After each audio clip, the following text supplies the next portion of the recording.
Good afternoon, everybody. Thank you to everyone who's joining us for this Facebook Live event for the discussion or Q&A session about hyperparathyroidism and parathyroid disease.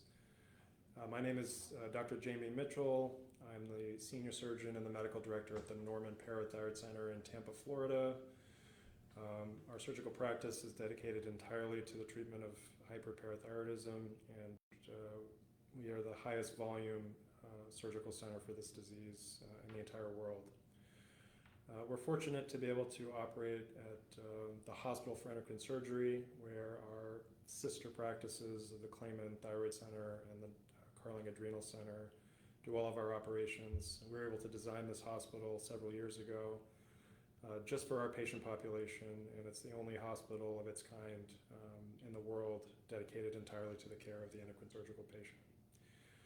I'm going to go over a number of questions that have come in about parathyroid disease, but while we wait for people to kind of join the feed, I'll go over, I guess, my education and training, just so people have a sense for why they should be listening to me at all.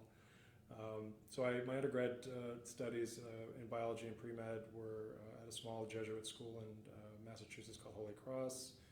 I then went to medical school at Georgetown University, another fine Jesuit institution, and pretty early on knew that I wanted to go into surgery. So I did a general surgery residency for 7 years in Boston at one of the Harvard University training programs, and then did a fellowship in endocrine surgery at the Cleveland Clinic in Cleveland, Ohio, where I stayed as staff as an academic surgeon for about 9 years before joining the practice down here.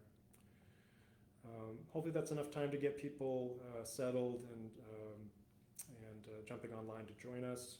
And I'm going to start with the questions at that. We've got quite a few here. You're welcome to type some new questions in, and if we have time with them, we'll get to everything that we can, okay? First question, this is involving a reoperative parathyroid situation. This question says, I had parathyroid gland removed in 2019. Unfortunately, once again, my labs show that I have an overactive parathyroid gland. Is it common to need another surgery? That's the first part of this question. The short answer is that it's not that uncommon, and it depends a little bit on the type of operation that you had. Most surgeons in this country do what is called a focal parathyroid operation. They utilize imaging studies to hopefully show them or give them a sense for which of your 4 parathyroid glands is causing the problem. They then focally go and remove that parathyroid gland, checking intraoperative parathyroid hormone levels both before they remove the tumor and afterwards.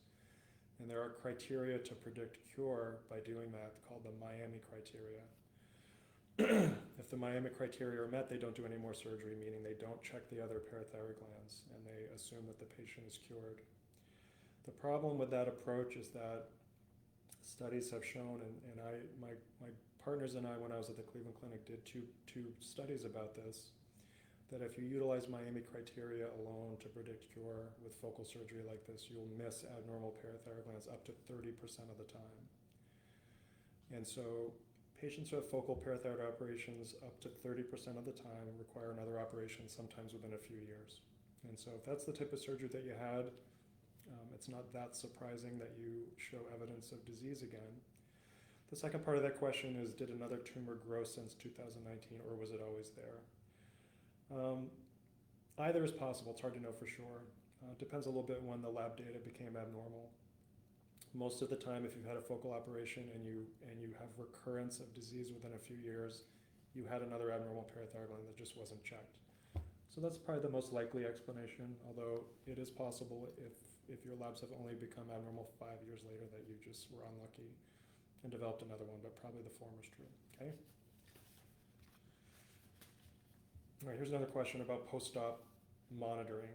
The question is, which lab post-operatively is best to follow? The serum total calcium level or the ionized calcium fraction? It's a good question. Most of the time when you see your doctor and you have your calcium levels checked, the serum total calcium level is what's checked. When we evaluate people for hyperparathyroidism, our group anyway, and a lot of doctors will often check both the serum total level as well as the ionized calcium fraction. And it's probably beyond the scope of this event to kind of get into the details of the two. But in terms of which one is the best to follow postoperatively, for most patients, the serum total level is adequate. However, there are some patients whose lab abnormalities for their disease only show high calcium levels with their ionized fraction, while their serum total levels are relatively normal when they're checked, or most of the time.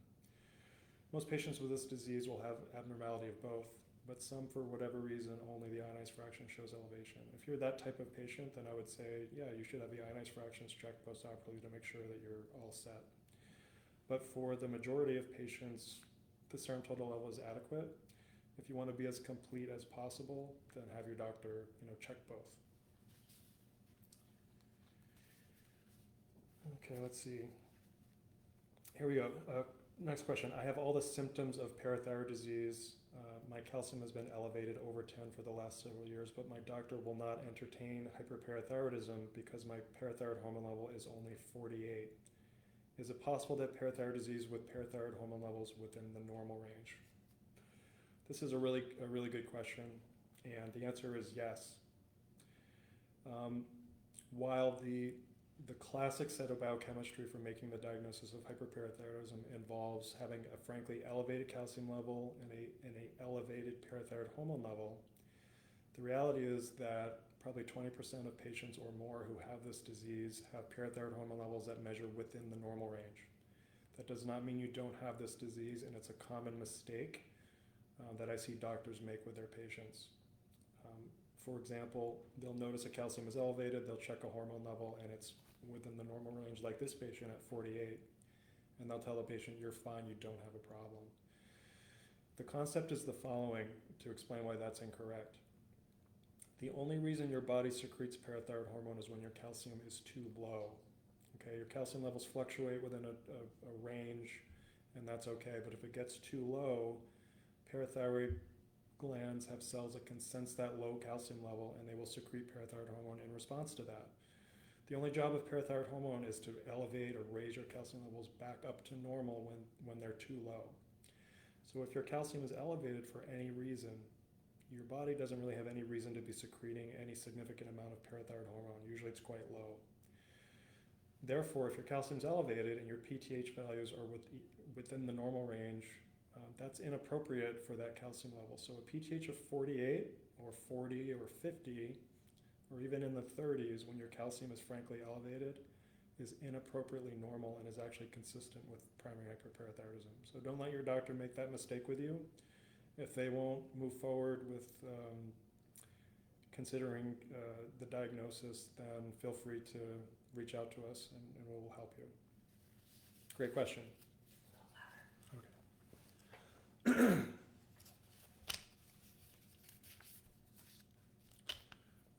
Sorry, the next question is the following. Can birth control medication affect parathyroid hormone levels? It's an interesting question, not that I know of.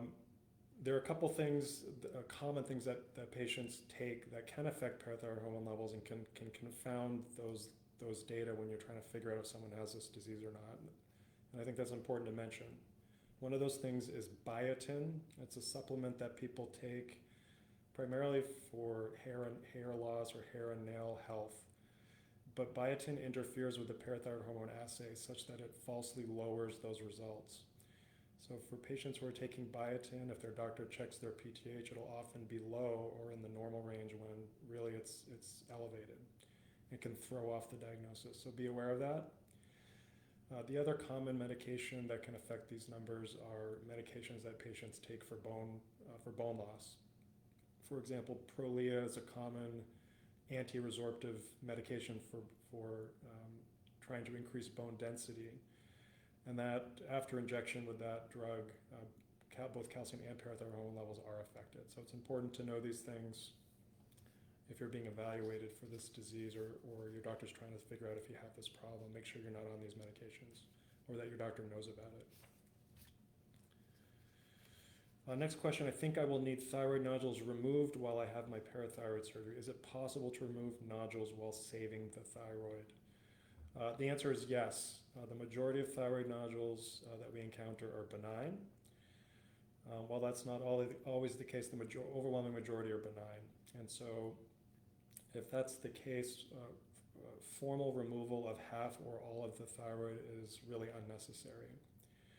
And so it's very easy for us during an operation to remove a thyroid nodule specifically while preserving the normal thyroid parenchyma, such that patients don't have to worry about having to take thyroid hormone medications after this.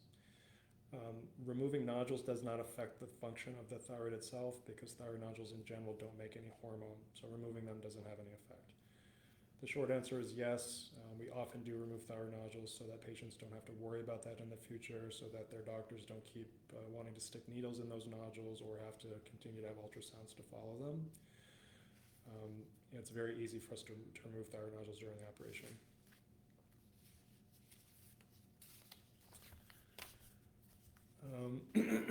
Next question is an interesting one. Is there a concern about what this person states is dropping seeds during the removal of a parathyroid tumor and leaving behind tissue that can grow into a new tumor? The answer is yes, this can happen, and it's why it's important to have an experienced surgeon do your parathyroid operation. If you're not very careful or if you're inexperienced, when you remove these tumors while they are benign tumors, if the capsule of the tumor is disrupted when it's removed and any of those cells of the tumor are spilled into the tissues, it is true that every single one of those cells can grow into another tumor. This is a really difficult problem to solve. I think there's another question that relates to this that I'll get to. But it's a condition called parathyromatosis, and it's almost impossible to cure and difficult to manage.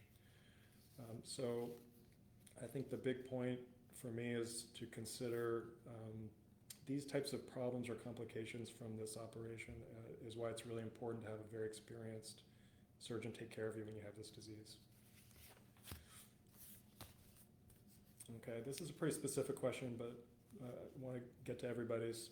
This patient says, I have Ehlers-Danlos syndrome. For those of you watching who don't know what that is, it's a connective tissue disorder. There's actually a constellation of them, 13 or 14 of these disorders, and it can affect your connective tissue. It can affect things like your joint mobility, how you heal, the elasticity of your skin, fragility of your tissues. And so the question is, have we had any experience with patients with Ehlers-Danlos syndrome, and does it complicate anything with the surgery? Well, as I mentioned in describing the disorder, there can be wound healing issues, etc. in general with Ehlers-Danlos. Because the incision is so small and the tissue exposure or the tissue's disruption from this type of surgery is so minimal, especially when we do it, that we haven't had any problem with Ehlers-Danlos patients having wound complications or problems. So the short answer is most likely not. Anything is possible, but because of the nature of the surgery that we do, the connective tissue disorder doesn't usually lead to any problems. Let's see. Here's a question. My husband had 2 glands removed at your center in 2013, so about a decade ago, a little more. His calcium has become elevated again in the high 10s for the last few years. What are the chances he's developed another tumor? Does he need to come back in for evaluation and surgery? It's a good question. This is pretty unusual, but even when you have an operation where all of the glands are identified and evaluated, people can develop recurrence down the line. 10 years or more is about right for what we see. It occurs in less than 1% of patients who have had that operation, meaning they've had all the glands checked thoroughly. But it does recur in some patients. It's pretty unlucky, but it occurs. If his calcium is elevated, he most likely has developed another one. He should have a typical workup. This patient or this person doesn't mention their parathyroid hormone levels, but should have a normal workup for hyperparathyroidism. But if it exists or the diagnosis is confirmed, the next question is, does he need to come back for evaluation? Of course, we should reevaluate him and discuss treating him for the same reasons that we treated him 10 years ago. This is a question about a younger patient. My 25-year-old daughter has high calcium in the 10s. Vitamin D is low, and parathyroid hormone levels are in the normal range, ranging between 45 and 48. My husband also had parathyroid disease. Can this be a genetic disorder, and should I bring her in for surgery? Couple things. Can parathyroid disease be hereditary? The answer is yes. There are hereditary syndromes that do involve hyperparathyroidism. They're pretty rare, but they include the multiple endocrine neoplasia syndromes. There are two types, type 1 and type 2. And they involve a constellation of neuroendocrine tumors, including hyperparathyroidism. These are autosomal dominant disorders, meaning if you have the disorder, your kids have a 50-50 chance of getting it. So the short answer is yes, there are rare genetic syndromes that involve parathyroid disease. Can it be hereditary? The next question is, should I bring her in for surgery? At her age, to be honest, calcium levels in the 10 range are often normal. So I'm not sure that she has a problem, actually. We don't usually get excited about hyperparathyroidism or certain of the diagnosis in younger people, meaning people in their teens and their 20s, until calcium levels are above 11, because it's normal to have a higher calcium level at that age.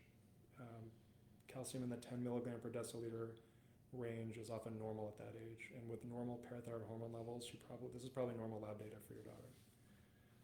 It's something to keep an eye on and follow, but if her numbers stay where they are, that's probably normal for her and she's okay.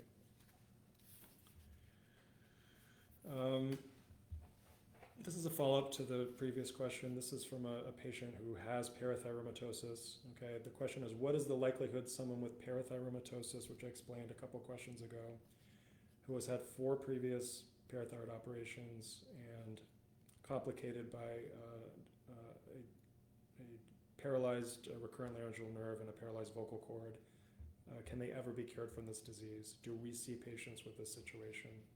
What is our success rate?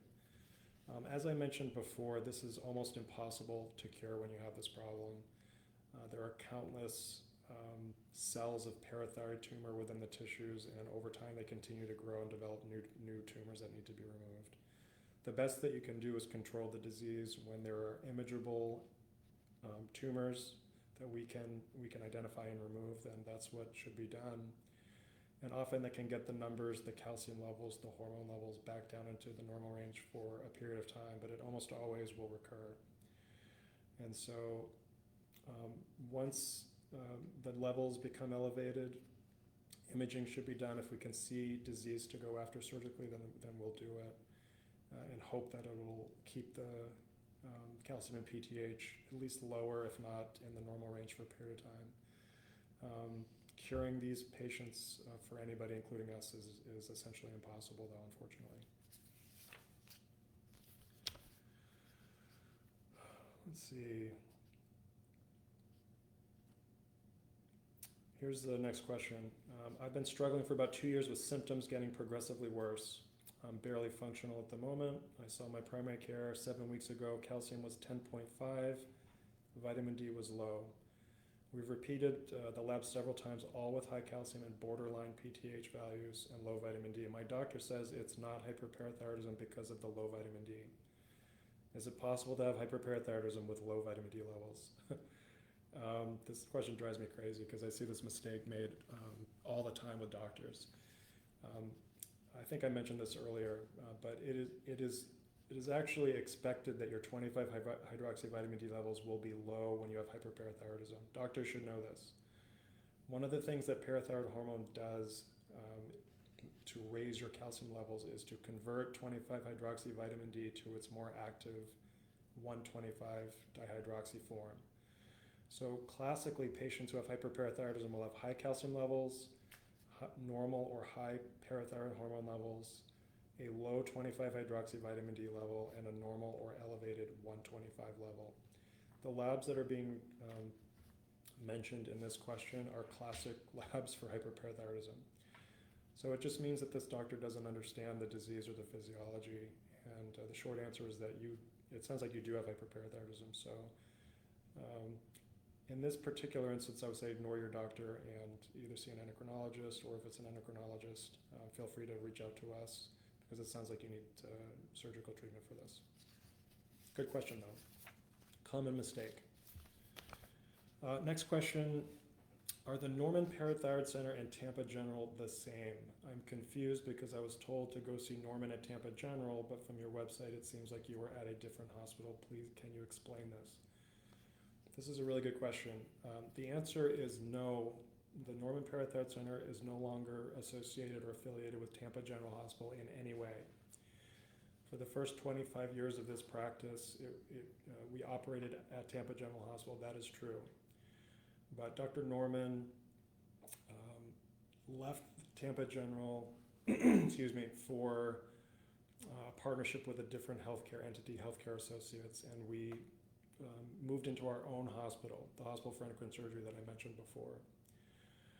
So our affiliation with Tampa General is over and has been for several years. There are endocrine surgeons at Tampa General Hospital, but they're not associated with us.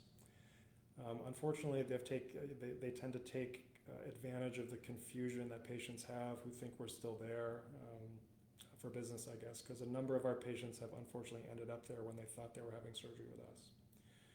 So I think it's a great question, and I'm glad to be clear that we're not part of Tampa General Hospital. There are some rumors out on the internet, on social media platforms like Facebook, that say that Dr. Norman retired and the surgeons at Tampa General took over his practice. That's not correct. There's other rumors that the founders of the Norman Parathyroid Center remain at Tampa General and took over for Dr. Norman. That is not accurate or correct. The Norman Parathyroid Center continues to exist, but it is not associated with Tampa General Hospital, okay? Thanks for the question, because I'm happy to clear up that confusion. Let's see. This is a fairly specific question. I have one remaining parathyroid gland on my right upper gland. This means that this patient had a subtotal parathyroidectomy. All of the glands were abnormal, and so a subtotal resection was performed, leaving part of one of the parathyroid glands. This patient is being followed for a thyroid nodule, and the question is, if a biopsy is recommended, is there any risk to the remaining parathyroid gland? The answer to that is there's really no risk to your parathyroid gland from the biopsy. That's a good question, but you don't have to really worry about that. The next part of the question is, if the biopsy is positive and I need surgery for my thyroid, is the remaining parathyroid gland in jeopardy? If surgery is recommended, would it be best to come back to your center? That's a really good question, and I would say the answer is yes. Parathyroid glands are always at risk during thyroidectomy. If you have a skilled thyroid surgeon, then parathyroid glands should be able to be preserved. However, this would be a reoperative surgery, and there are two reasons why I think coming here would be a good idea.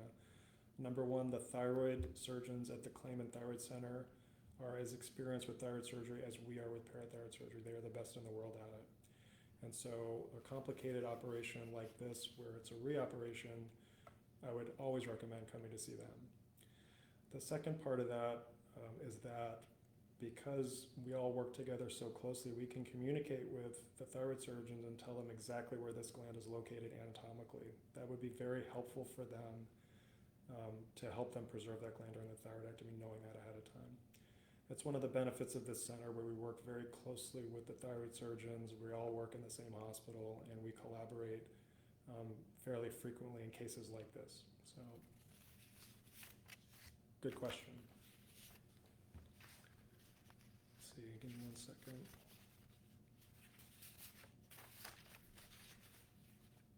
Okay, here's a great question. My system EB scan was, I'm assuming this patient was diagnosed with hyperparathyroidism. My system EB scan was negative, so my doctor says it cannot be hyperparathyroidism. I've seen in some of your interesting case videos that scans aren't always accurate. Can you please explain that? It's a really good question, and it's an important one. This is a common mistake I see made by doctors who are evaluating patients for the diagnosis of hyperparathyroidism. It's important to state or to know and realize that imaging tests for seeing abnormal parathyroid glands simply are not very good. Even in 2024, the technology just is not that great. The sensitivity is relatively poor, maybe 50 or 60%. That means that nearly half of patients with hyperparathyroidism have imaging tests that don't show anything. They don't show the location or the presence of an abnormal parathyroid gland. So imaging tests like sesame scans, which is a nuclear medicine x-ray that commonly is done for parathyroid imaging, ultrasound exams, CAT scans, none of these tests should be used or should be utilized in making this diagnosis. It's only based on your blood tests. So if your blood tests are consistent with hyperparathyroidism, having a scan show something or not has nothing to do with the diagnosis. And I've had a lot of patients who have been told the exact same thing that this patient has. We did your scan, it was negative, you don't have anything to worry about, you do not have this problem. That is not true, okay? And that's why, because the technology for seeing abnormal parathyroid glands, and it probably beyond the scope of this to get into the details of why this is, but they're just not very good. And so using imaging tests for the diagnosis or the decision to treat hyperparathyroidism should never be done, okay? Great question. How are we with time? 2 more questions, okay. Let's see, here's a good question. What percentage of diseased glands drop into the thoracic area and require a more involved surgery? What this question is referring to is the fact that there are variable locations where parathyroids can be found. During embryology, lots of things are migrating, including your parathyroid glands. They start in your head, or what becomes your head, and they migrate down to the neck where they usually are located when you're fully formed. Sometimes those migrations don't go according to plan.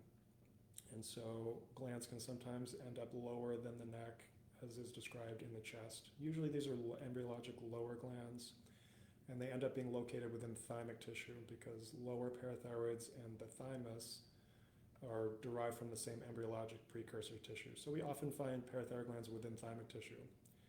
Usually it's the thymic tissue that's in the lower part of the neck. Most of your thymus exists in the chest, however, and it's not that uncommon for parathyroids to be a bit lower in the chest part of your thymus. The majority of the time we can still remove these from the neck. Less than 1% of the time we're unable to do that. And there's a couple reasons why that is, which I won't get into. Fortunately, we have thoracic colleagues that are the most experienced in the world at dealing with these mediastinal or chest parathyroid tumors that we're unable to get from a normal approach. And we always refer our patients, excuse me, that we have a handful each year to these surgeons there, and they're phenomenal. Let's see. Last question that we're going to have time for. How quickly do you typically see symptoms resolved after surgery? I'm scheduled in a few weeks and looking forward to feeling better. Great question. The majority of symptoms, if they're going to improve, typically show improvement within the first few weeks after surgery. It varies a little bit based on the symptom. For example, bone and joint pain, that goes away like you turn off a switch. It resolves immediately after successful surgery. And patients love that, they're really happy when the bone pain goes away. So that's immediate. The other symptoms like fatigue or neurocognitive deficits, etc., mood problems, usually within the first few days to the first few weeks after surgery, people are feeling better. Sometimes it takes longer than that, and I've had patients take a few months to feel better. So if you're a patient and you don't feel better immediately, you don't have to lose hope. There's a good chance that you still will, but the majority feel better pretty quickly. And I'm being told that this is all the time we have. So thank you so much for joining me. I love answering these questions, and I hope it's helped a number of you out there clear up some of the questions you have about the disease, and can help you move forward if you need treatment. Join us for the next Facebook Live. We'll probably do another one in a month or so, and I look forward to that. Otherwise, have a great afternoon.